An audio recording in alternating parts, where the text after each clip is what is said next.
Welcome to Headstones and Microphones, where we use AI to step into the past through a researched, first-person simulation of history's most interesting people. I am your host, Calvin. While we've added some creative storytelling, our goal is to inspire your own study of these fascinating lives. Now, let's meet our guest. Oh man, I am absolutely thrilled for today's guest. He's the man behind some of the most iconic melodies in history. Think the Nutcracker, Swan Lake, and the 1812 Overture. Please welcome to the show the legendary Pyotr Ilyich Tchaikovsky. Oh, Hi, Calvin. Thanks for having me. we are honoured to have you. Now, for the handful of people out there who might somehow not know who you are, who exactly are you? Well, to the world, I am Pyotr Ilyich Tchaikovsky, a composer who poured his very soul into every note. I live to find the harmony between the grand traditions of the West and the deep, beautiful spirit of my Russian home. I suppose you could say I am a man who spoke through the orchestra because my own voice was often too shy. Speaking of those Russian roots, when and where were you born? I was born on May 7, 1840, or April 25th if you're looking at the old calendar we used. I entered the world in a small industrial town called Kamsko-Votkinsk, tucked away in the Vyatka province of Russia. And what was your given name at birth? Was there a story behind it? My name was Pyotr Ilyich Tchaikovsky. Pyotr is for Peter, of course. My father was Ilya Petrovich Tchaikovsky, so Ilyich simply means I am Ilya's son. It was a traditional name, but one I carried with great pride for my family.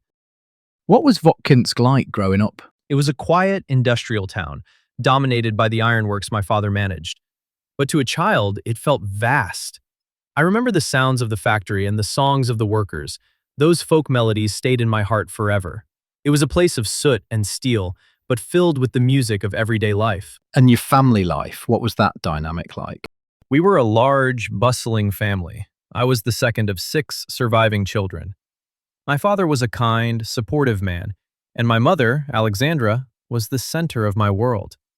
We were quite close, though we lived with a certain discipline that was expected of our class. What kind of kid were you? I've heard you were a bit sensitive. Oh, sensitive is a gentle way to put it. My governess, Fanny Durbach, used to call me the porcelain child. I was incredibly delicate. I felt everything so deeply. A beautiful sunset or a sad story could move me to tears. And music? Music was almost too much for me. I would sometimes cry after playing the piano because the emotions were just so overwhelming. Did you have any big fears back then? I think my biggest fear was simply the world being too loud or too harsh for my quote-unquote porcelain heart. I was a nervous child, always worried about disappointing those I loved or being separated from my mother. What did little Pyotr dream of becoming? Honestly, I dreamed of music. I was composing my first little pieces by the age of 4. But, as was the custom, my parents had more stable dreams for me. They wanted me to be a man of the law. Did you enjoy school? What were your favourite activities? School was a challenge. I attended the Imperial School of Jurisprudence in St. Petersburg. I enjoyed the theater and the opera with my classmates. We loved Rossini and Mozart. But the legal studies? Let's just say my heart was always elsewhere, humming a tune in the back of the classroom. So, what was your first real job? I followed the path laid out for me and became a clerk in the Ministry of Justice. I worked there for 4 years. I started as a titular counselor and worked my way up to senior assistant. I was quite good at the paperwork, but I felt like a bird in a cage. Was there a specific moment when you realised you were truly different from everyone else? It was when I realized that music wasn't just a hobby for me, it was an inner necessity. While others were content with their civil service careers, I felt I was suffocating without the chance to create. At 21, I finally decided to take music lessons at the Russian Musical Society, and everything changed. What's a decision that changed everything for you, but felt small at the time? Enrolling in the newly founded St. Petersburg Conservatory, it felt like a simple step toward a passion, but it meant walking away from a secure career and a respectable life. It was a leap into the unknown, but it was the only way I could truly breathe. What was your biggest break? My first public performance in 1865 was a huge moment. Johann Strauss the Younger, yes, the Waltz King himself, conducted my characteristic dances at a concert. Hearing my music played by a real orchestra for the public, I knew then there was no turning back. What were your biggest struggles before the fame hit? Money was always a worry. I had to teach harmony at the Moscow Conservatory to make ends meet, and I even worked as a music critic. It was exhausting to teach and write reviews while trying to find the time to compose my own works. And of course, the critics weren't always kind to my unique Russian-European style. Did you ever consider just quitting and going back to the law? Never. Even in my darkest moments of self-doubt, and I had many, music was the only thing that kept me whole. Quitting music would have been like quitting life itself. Did you have any daily habits or routines that were essential to your success? I was a man of strict routine. I believed that inspiration must find you working. I wrote every morning, but my most essential habit was my walk. I would take a 2-hour walk every single day, no matter the weather. That was when the melodies would truly start to take shape in my head. If fame never happened, what job do you think you'd be doing? I suppose I would have remained a very unhappy clerk at the Ministry of Justice, staring out the window and dreaming of symphonies I'd never write. Or perhaps a teacher, helping others find the music I couldn't quite reach myself. What was your life like right before the fame? It was a whirlwind of teaching, traveling, and writing. I was constantly moving, constantly working, and trying to find my place in the musical world. It was a time of great energy, but also great uncertainty. How did your relationships change once you became famous? Success is a strange thing. It brings many people to your door, but it can also make you feel more isolated. I had a very unique relationship with my patroness, Nadezhda von Meck. She supported me for 13 years so I could compose full-time, but we had a rule. We would never meet in person. We shared our entire lives through letters. It was the most intimate relationship of my life, yet we were strangers. Did the fame actually bring you happiness? It brought me the freedom to compose, which was my greatest joy. But fame also brought scrutiny and pressure. I was a man who craved privacy, and being a public figure was often very difficult for my sensitive nature. What was the biggest downside? The loss of privacy and the weight of public expectation. People expect a, quote, great composer to be a certain way, but I was just a man with many fears and a great deal of inner turmoil. What misconceptions did people have about you? Many thought I was purely a, quote, tragic figure because some of my music is so melancholy. But I also found great joy in the world. I loved nature, I loved my friends, and I loved the spark of a new idea. My music reflects the whole of life, the shadows and the light. What would you say was your darkest moment? My brief, ill-fated marriage in 1877 was a time of immense distress. I was trying to live up to societal norms, but it led to a nervous collapse. It was a very painful chapter, but it eventually led me to focus even more deeply on my work. Any regrets that you've spoken about? I suppose I regretted the times I let fear or social pressure dictate my choices, instead of following my own heart. But those struggles also gave my music its depth. What's something people often misunderstood about your life? That my music was, quote, too European for the Russians and too Russian for the Europeans. I spent my life trying to bridge those two worlds, and while it was a struggle, I believe that's exactly what made my sound unique. Tell me about a time when everything went wrong.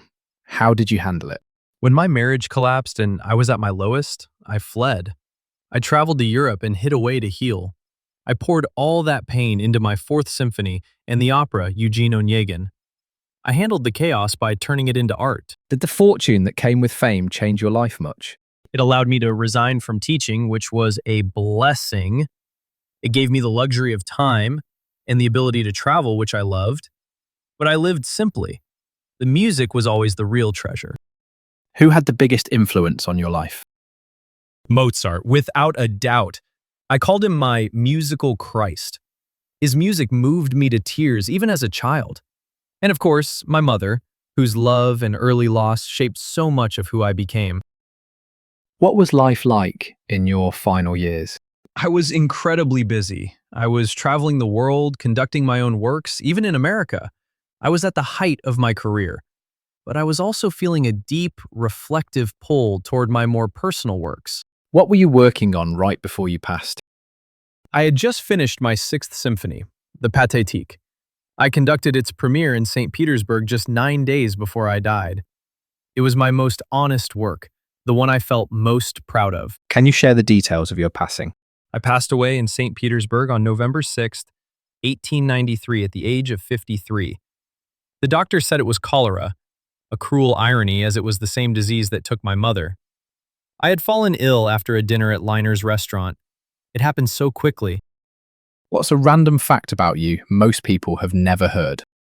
I was the second Russian ever to be voted into the Académie des Beaux-Arts in France. It was a tremendous honor that I cherished deeply. What's the craziest rumor ever told about you? Oh, there have been so many theories about my death. People love a mystery, don't they? Some said I didn't die of cholera at all, but I prefer to let the music be my final word on my life. Did you have any unique habits? Beyond my 2-hour walks, I was quite superstitious about certain things. Perhaps a lingering fear from my childhood. What was your favorite food? I actually loved macaroni.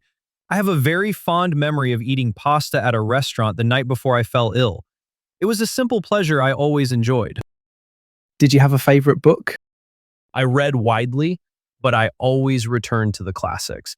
Anything that captured the human spirit or the beauty of nature would hold my attention for hours. Any famous rivalries we should know about?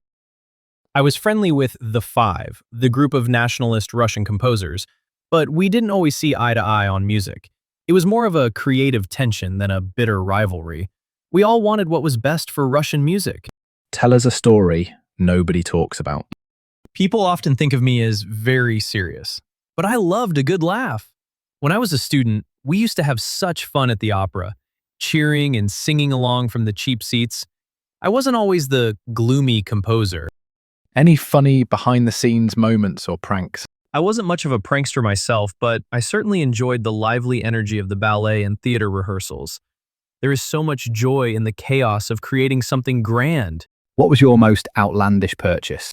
I wasn't a man for grand things, though I did enjoy a fine coat or a good book. My outlandish spending was usually on traveling. I loved seeing new places and hearing new sounds. What advice would you give to people chasing success today? Do not wait for the perfect moment of inspiration. Sit down and work. Success comes from discipline and the courage to show the world your true, sensitive self, even when it feels like porcelain. Pyotr, do you have any closing remarks or stories you'd like to share with the listeners before we sign off? Only this. Please, keep listening to the beauty in the world. Music is a gift that connects us all, across time and even beyond the grave. Thank you, Calvin, for this wonderful chance to speak again. It has been a truly joyful afternoon. Thank you so much, Pyotr. It was an absolute delight. We've been talking with the one and only Pyotr Ilyich Tchaikovsky. From the Ministry of Justice to the world's greatest concert halls, what a journey. And that wraps up another conversation from Beyond the Grave. Thanks for joining us on the Headstones and Microphones podcast. Remember, legends may die, but their stories never do. Please help spread the word by sharing and following the pod.